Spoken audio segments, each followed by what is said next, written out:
We're live. Hello, everyone. Welcome to the Global Networking Show. This is Dr. Ivan Meisner with my co-host, Andy Lapata, and our show producer, Inga Densky. And Inga, would you like to tell everyone how they can send us questions and where they can go to see the show again? Certainly. Hi everyone. So welcome to the show. And you can post your questions here on Google+, or you can tweet them using hashtag #GNetShow. You can watch the replay of the show at globalnetworkingshow.com. And if you have any questions, please post them or comment. Thank you. Andy, over to you. Yes, thanks, Inga. And do post your questions, give us your comments. You can do that on the Google Hangouts page. You can do it on YouTube, and Inga is also monitoring Twitter. Use hashtag #GNetShow, and we'll pick up your comments. We're delighted to be joined today by a good friend of mine, someone I met in Vancouver back in December 2013. We met at the conference and just clicked. And we found we had a lot of interest in common in the same subject, and that is how networking can play a role for people who perhaps aren't as comfortable as most with it, and that's introverts. Networking is key for everyone, but introverts tend to find it a lot more difficult and shy away from it a lot more. And Jennifer Kahnweiler is the ideal person to talk to about this. Jennifer's the author of Quiet Influence. She's the author of The Introverted Leader, and in August her third book, The Genius of Opposites, comes out. So really well placed to talk to about networking for introverts. So Jennifer, thanks for joining us. Welcome to the show. It's my pleasure, Andy, to be with you all today, with you and Ivan. Really honored to be on the show. We're delighted to have you. I said something there that I'm sure you'll challenge straight away, which was to say that introverts are less comfortable than most people when it comes to networking. You may actually challenge that in terms of how many people are introverts and what makes an introvert. So maybe we can start there.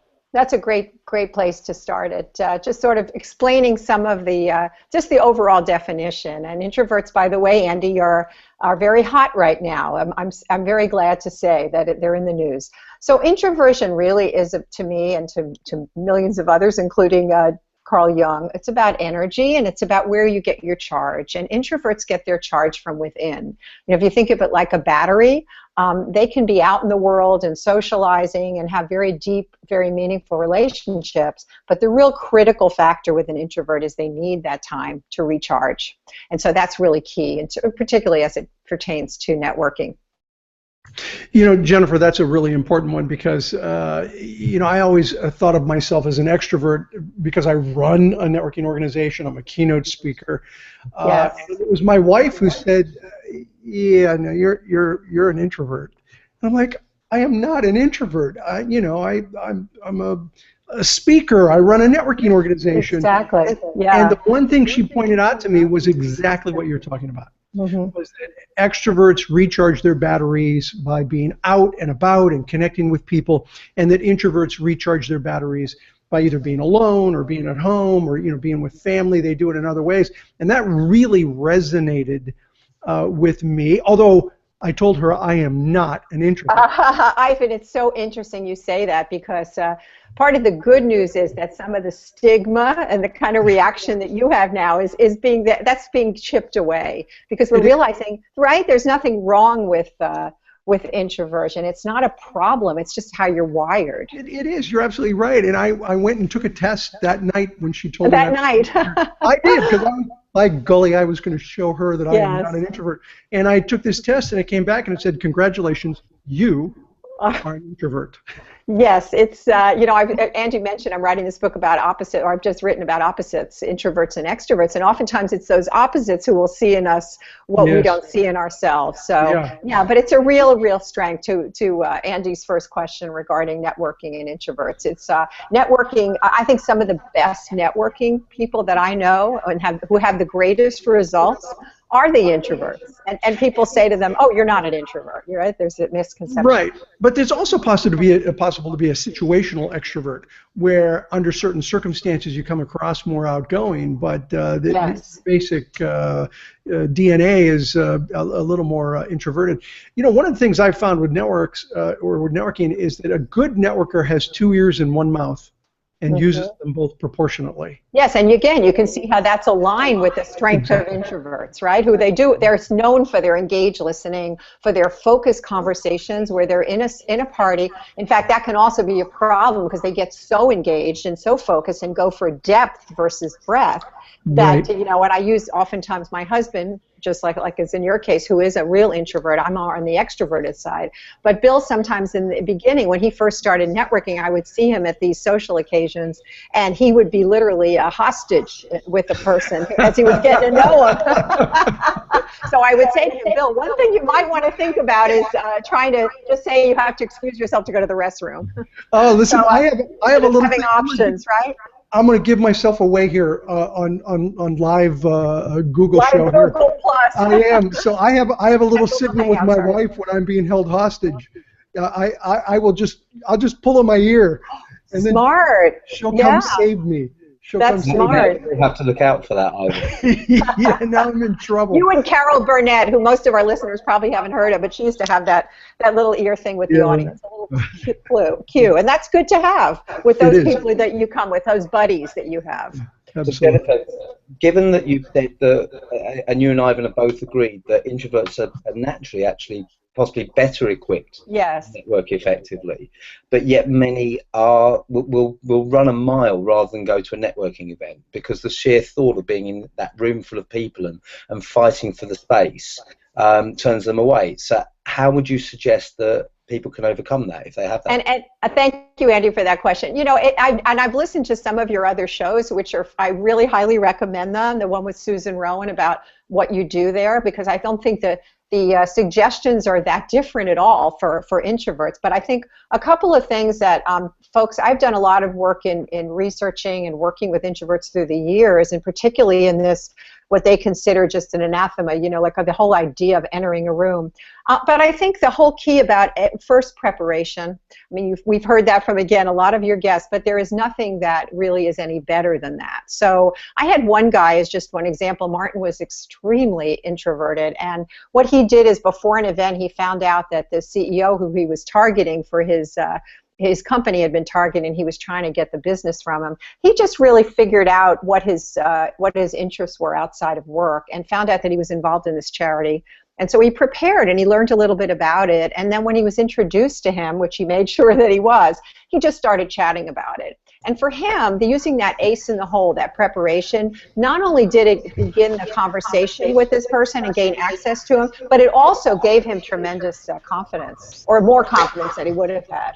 Yeah, there was something you said there that I think is really important. Not only the preparation, I agree completely, but he was introduced.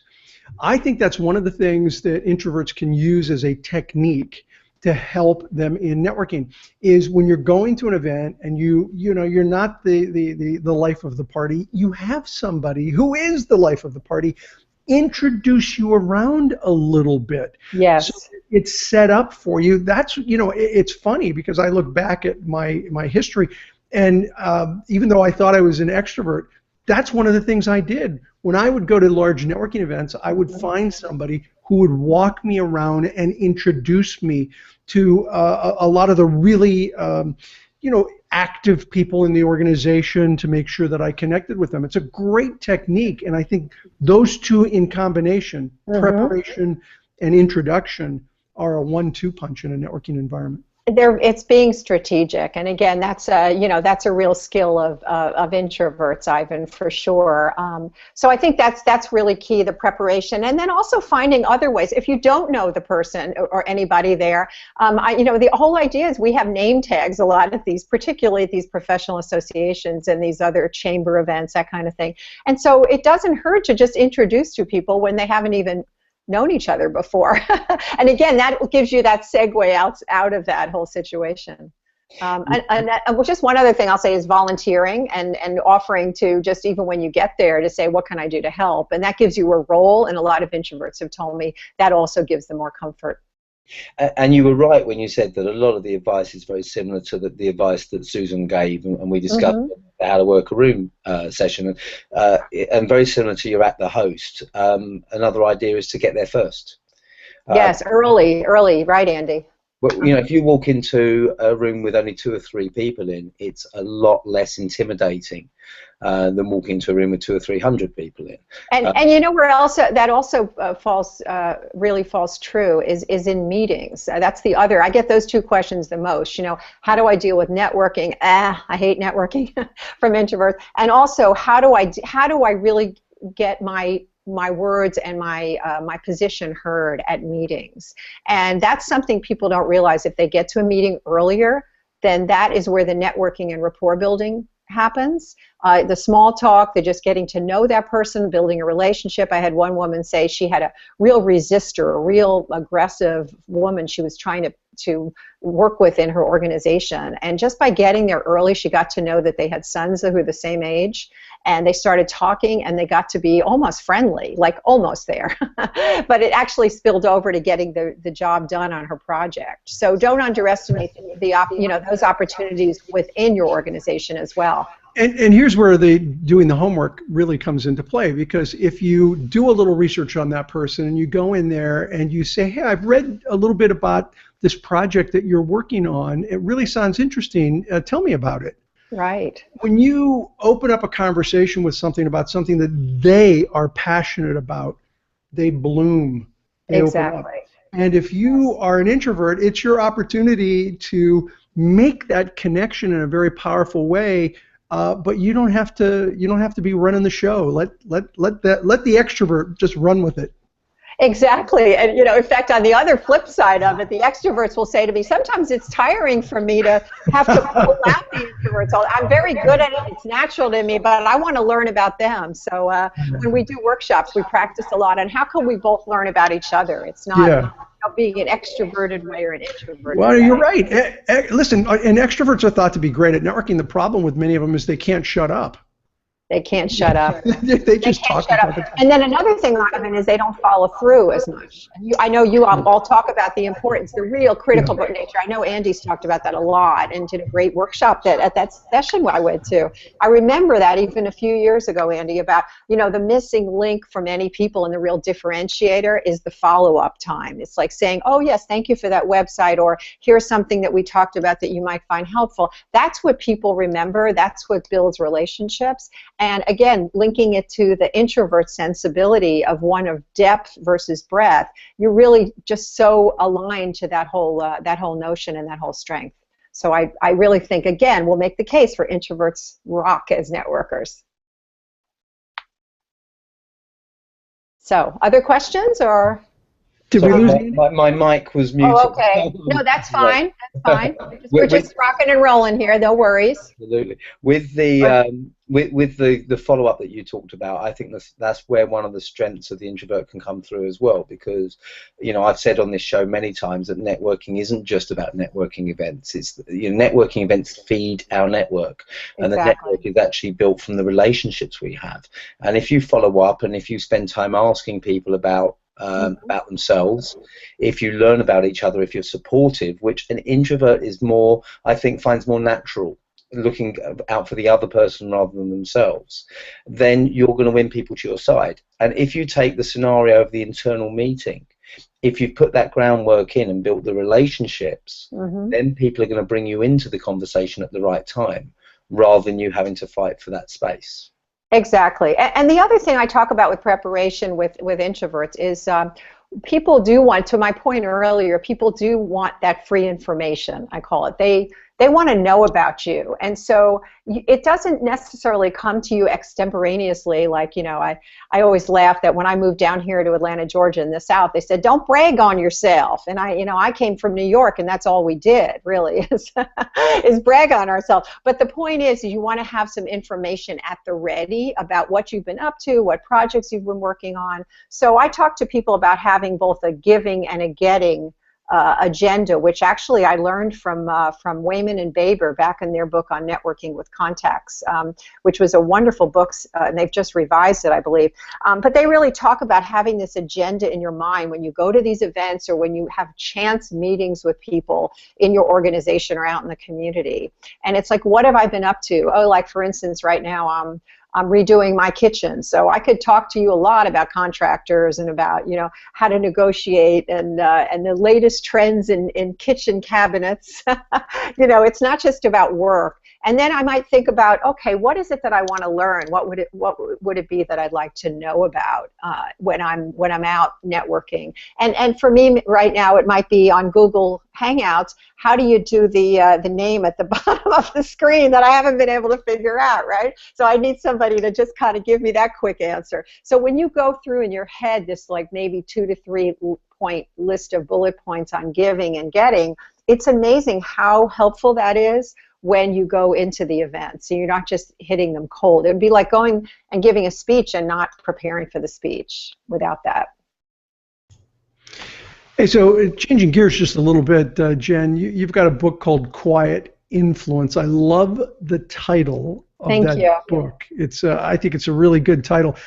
Tell us a little bit about the core theme of that and how that relates to what we're talking about today. Great. Well, thank you for that. We work a lot on the titles of those books. So really what that's about, Ivan, is Quiet Influence is based on the premise that when introverts stop trying to be like extroverts and act like extroverts, that's when they make a difference. That's when they are able to inspire others, to create changes, to challenge the status quo, to provoke new thinking. It all happens when they go with what they're strong at. And those are 6 strengths that I've identified and put together in a quiet influence process, several of which we've already talked about, which is you know, those focused conversations, the engaged listening, the preparation. Those are 3 out of the 6. So and those are all very impactful no matter what scenario you're in. So that's really what quiet influence is about. And are you going to share the other 3 with us? Well, I don't know. Maybe we'll have to do a follow-up show.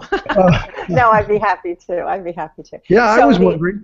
Yeah. Well, one of them is I wanted to make sure that we addressed today, at least for a few minutes. I know Andy and I had talked earlier, and that's writing is another one that introverts oftentimes express themselves beautifully through you know, self-reflection, but also putting forth their ideas in writing. And then another one is a purposeful a post with a purpose or a thoughtful use of social media. And I think that I probably got all 3. Oh, the first one. I skipped over the first one, and that is taking quiet time. And there's so many. That's where it all springs from for introverts. Taking that time to reflect, to recharge, as we talked about it with Ivan earlier, and recharge in solitude. That's where the creativity, the innovation, the real ideas come from. You know, it's when we take a break, when we pause. And by the way, that's the strength that most extroverts are very interested in. They're like, you know what, I need to do more of that. You know, I couldn't agree with you more. I have for many, many years done what I call a mental health day. And it's just my day to pause and create a margin in my week to not work. I do very little, if any, work that day, and I generally don't go out, which drives my extrovert wife crazy because she loves to go out. Well, hopefully she can create her own activities, right? And so is that once a week you do that, Ivan? Once a week? Yeah, so we've been married 26 years. We've worked it out. Yeah, too much time together is a problem, really. So, no, I think that's like the Sabbath, you know, they had the right idea back in the Bible, you know. I mean, I think that's incredible. So what kind of results have you found that have impacted your networking? Taking quiet time. You know, it impacts me personally in the sense that it centers me. I am able to start the week ready to tackle the week, ready to deal with all of the things that need to be dealt with.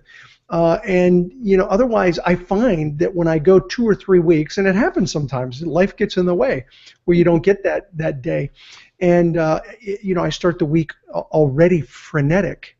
Yes. And I'm not at my best when I'm frenetic, and so if I can do some of that, if I can enjoy some of that quiet influence, as you call it.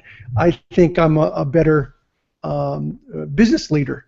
And so having that time enables me to do that. And a lot of people don't get that. I have a friend who's so proud of the fact that he hasn't had a vacation in 7 or 8 years. Yeah.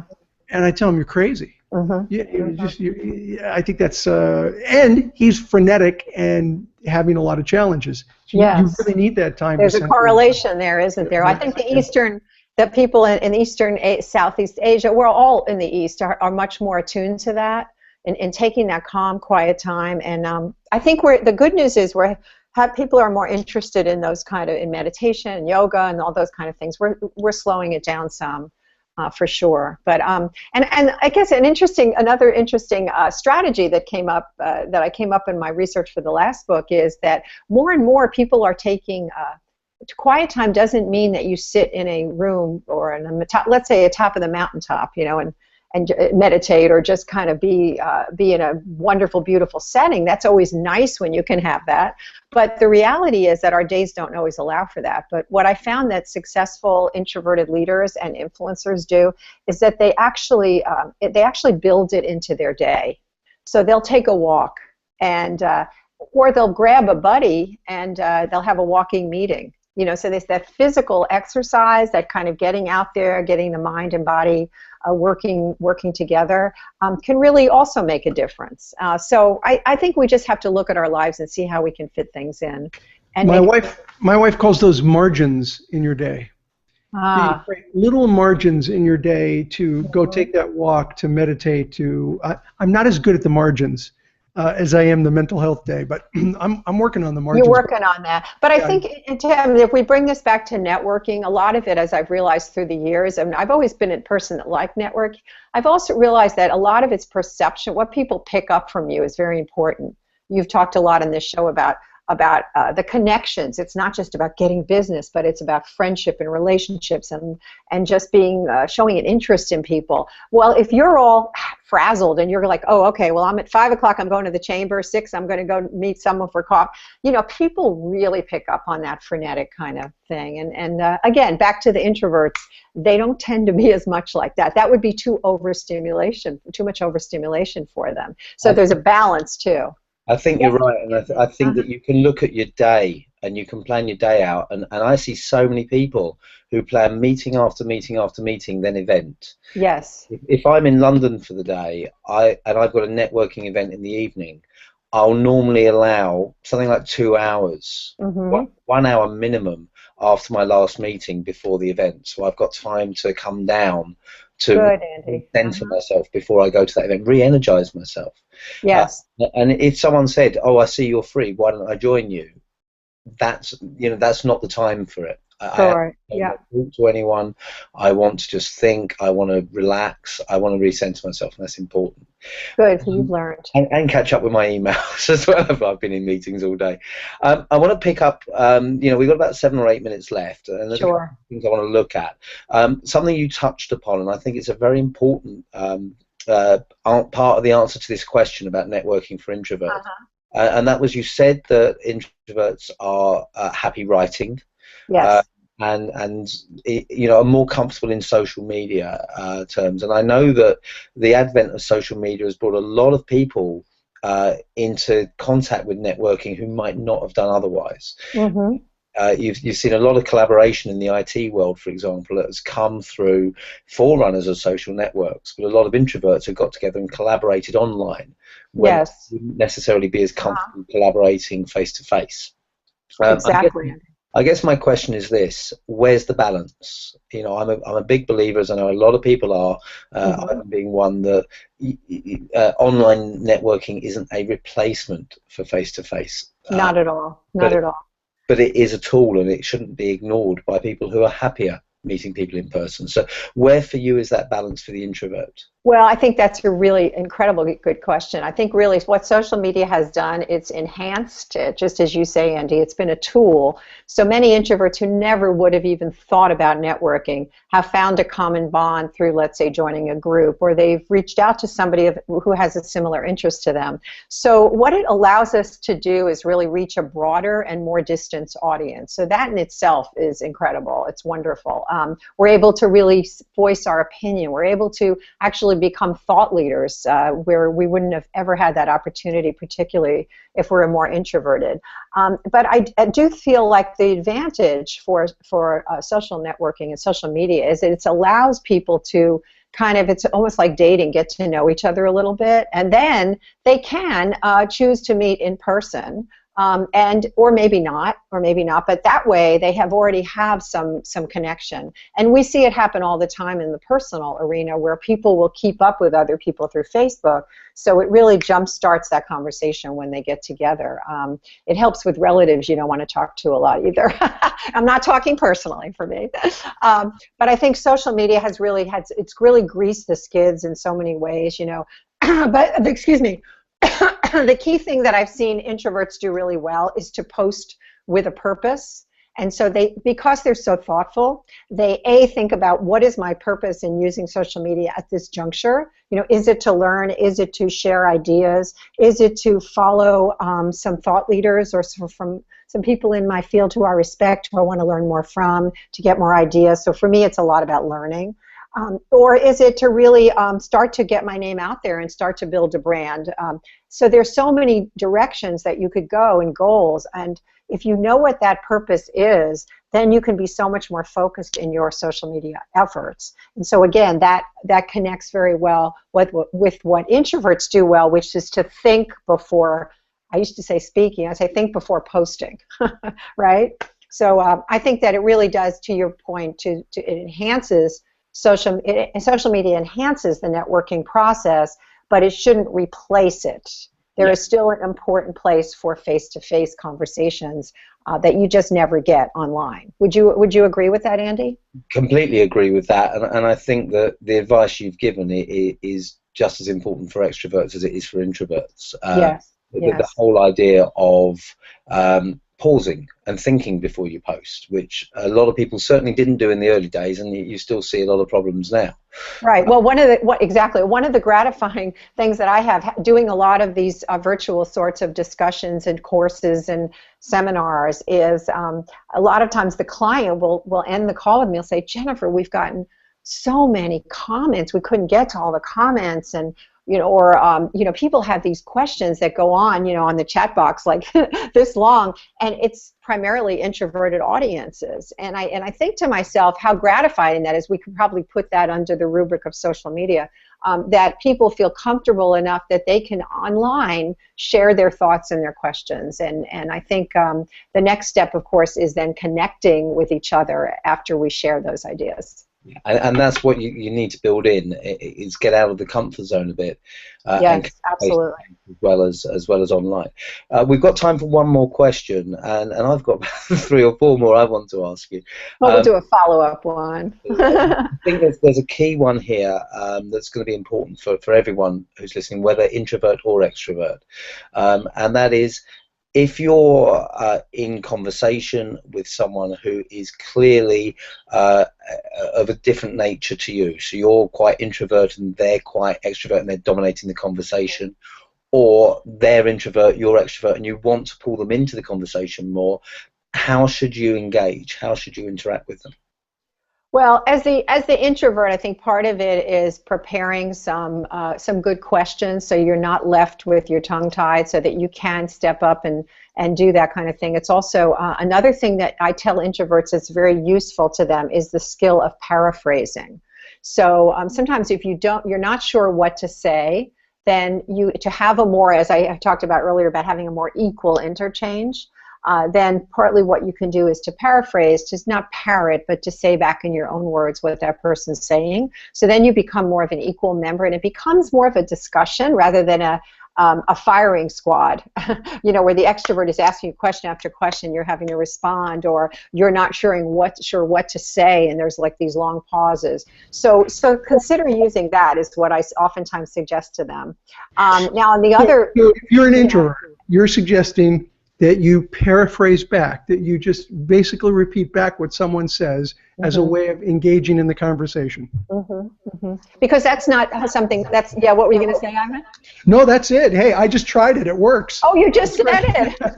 Yes, I went, oh, that's it. Good. I love it. As a closet introvert, I love that technique, and I've never heard that one. You've never heard it. Okay. Well, you've heard about paraphrasing, but probably not in that context. Not in that context. Thank you. It hit me one day that when I was seeing introverts in this one class I was teaching on leadership, or they were struggling trying to keep the conversation alive. It was so one-sided with the extrovert. So I said, well, try paraphrase. And that seemed to be so much more the magic kind of pill that people could just take. And so I always advise that. And then what was, Andy, the other flip side of that would be what? What could extroverts do, right, to bring out the introverts? Yeah, it's really about how not necessarily how you bring out the introvert, although that is how I put it, but it's how you engage with introverts in a respectful way that brings them into the conversation to the degree they want to, I guess. Yes. Well, I think one of the things that extroverts don't do enough of is to pause. So counting 1, 2, 3 in your head. People hate silence, right? So the introvert, it's not only that, and the more important point is introverts need time. A lot of times the pace is uneven. So you're going as an extrovert, you know, Auntie, you and I are like at that networking session, we're going bum, bum, bum, bum, bum, right? But the introverts, their rhythm is slower oftentimes, and of course I'm generalizing, but a lot of introverts will have a kind of more of a low-key sort of thing, and so you're thinking, oh, they're so low-key, and I need to kind of keep revving it up. I need to be me. I need to keep the conversation going. Well, the conversation is going to be totally one-sided if you're the only one who's filling the air. So be sure to pause. I think that's the most important thing that extroverts can do, Andy. Well, Jen, we're out of time, and I got to tell you, I really enjoyed your interview today. Love your material. Absolutely love the paraphrase statement for introverts. I think that's fantastic. I think there's a lot of people who are introverts who want to network. They want to do it, but they just don't know how. And so you've given some great ideas for people. You know, most of the people who are watching the show are in business. They're in sales. They're entrepreneurs. They need to build their business. They need networking. They don't know how. We don't teach this in colleges and universities. So this kind of interview is really, I think, important for people like that. I want to thank you for taking your time to be with us today on our show. I want to thank everyone for being here. Inga, thank you for producing the show. My co-host, Andy Lapata, for doing the show now for well over a year. And for those of you who want to see this recorded show, go to our website, globalnetworkingshow.com, globalnetworkingshow.com. And I want to thank everyone for being here. Andy, any closing thoughts from you? So just a thank you to Jennifer. I think it is a huge area. We could have carried on for a lot longer. Hopefully it will be something we revisit, maybe around the time that your book comes out in August. Well, Andy, I really appreciate. I want to thank you and Ivan and the whole team for helping today. I do want to refer people to my website too to get many resources. I have a quiz. It's jenniferkahnweiler.com. So if you can spell my name, maybe you guys can put that in the write-up or something. You'll be able to take a quiz on how much you know about introverted leaders and quiet influence, and keep updates on the book. And we'd love to have you on there. And it's been a pleasure and an honor to be with the networking gurus across the pond today. So thank you so much. Well, thanks for joining us. It's really great to catch up, and we hope everyone enjoys the show. Thank you very much. Thanks, everybody.